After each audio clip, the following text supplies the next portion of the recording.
Bajo las ruinas de mis pasiones, en el fondo de esta alma que ya no alegras, entre polvo de sueños y de ilusiones, brotan entumecidas mis flores negras. Por supuesto, Julio Flores no es ni un gran poeta ni uno de los grandes poetas de la lengua, no lo es. La perdurabilidad de la figura de Flores es de carácter histórico y de carácter sentimental, digamos. Julio Flores, que es de Chiquinquirá, como ustedes saben, él hace sus primeros estudios en Chiquinquirá, pero su secundaria la cursa en el Colegio Mayor del Rosario, aquí en Bogotá. La gente tiene la idea de que Julio Flores era un hombre de un origen muy popular, pero no es verdad. Julio Flores era hijo de un señor que había sido presidente del estado de Boyacá. Y por causa de las guerras civiles y por causa también de que el padre había adquirido un cargo en la Cámara de Representantes, digamos, central, se mudaron a Bogotá. Pero al llegar aquí, una serie de incidentes, el asesinato de uno de sus hermanos y las persecuciones políticas contra los liberales, porque ellos eran liberales, pues hicieron que Julio Flores abandonara los estudios y se vinculara con los grupos de bohemios y de músicos.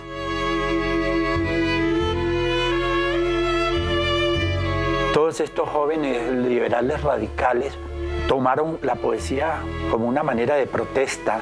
Él comienza a escribir y va a ser uno de los personajes más importantes de ese sitio tan nombrado, como se conoce en la historia de la literatura colombiana, con el nombre de Gruta Simbólica.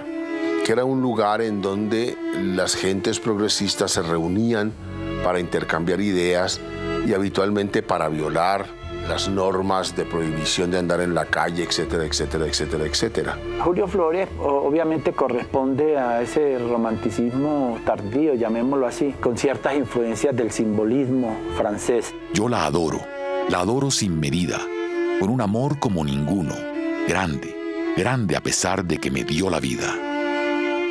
Julio Flores adquiere prestigio en ese momento porque su poesía es una poesía que habla sobre los muertos, que habla sobre las mujeres abandonadas.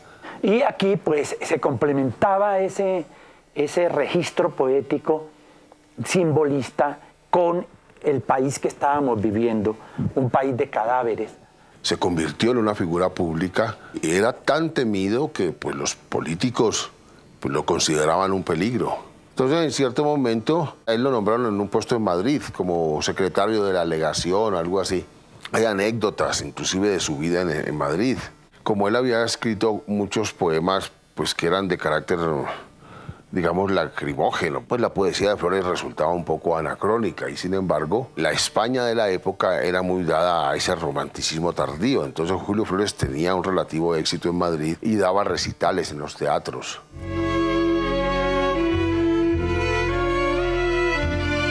Cuando volvió de España, vino en barco y se bajó en Barranquilla. Y como traía dinero ahorrado de lo que había trabajado, conoció a una señora, a una muchacha de 15 años, una escolar. El hecho es que él se fue a Usiacurí, que es un lugar cerca de Barranquilla, y allí se compró una casa, se casó con esta señorita de 15 años, compró 100 vacas lecheras y se volvió pues un señor ganadero. Un mes antes de morirse decidieron coronarlo como poeta nacional. De esa casita de paja donde vivía Julio Flores, lo sacaron en una silla de madera, sentado así todo torcido, y lo llevaron a una tarima y ahí lo coronaron. Él no pudo ni hablar ni nada. Todo nos llega tarde, hasta la muerte. Nunca se satisface ni se alcanza la dulce posesión de una esperanza, cuando el deseo acósanos más fuerte. Hay dos poemas muy famosos, Flores Negras y Todo nos llega tarde. Esos dos poemas le inscriben en la historia de la literatura, de la literatura en español, sin ninguna duda. Él tiene su nicho, sea pequeño o no, tiene su lugar, que no se lo pueden quitar.